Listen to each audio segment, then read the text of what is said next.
ఎవరన్నా అడిగితే ఎలా తట్టుకుంటున్నావు ఈ బాధలని అడిగితే, ఇవన్నీ ఎందుకు వస్తున్నాయో నాకు తెలుసు,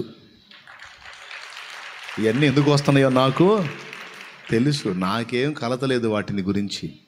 ఎందుకంటే నన్ను పిలిచినవాడు నమ్మదగినవాడు, నన్ను పిలిచినవాడు నమ్మదగినవాడు. ఇన్ని పరిస్థితులను నాకు అనుమతించినవాడు. ఎప్పుడు వాటిని తొలగించాలో, సమూలంగా అవి లేకుండా ఎప్పుడు చేయాలో ఆయనకు తెలుసు.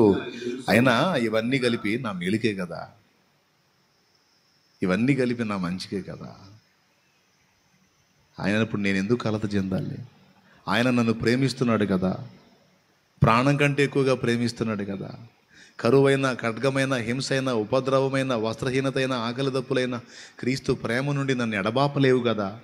అయినప్పుడు నేను ఎందుకు కలత చెందాలి, ఎందుకు కలవరపడాలి అనే ధైర్యం కనపరుస్తాడు.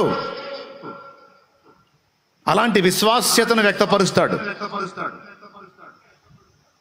ఇక మైండ్ అంతా కూడా నేను చెప్పినటువంటి విషయాలు ఏది ఈ శ్రమల మీద పెట్టడం.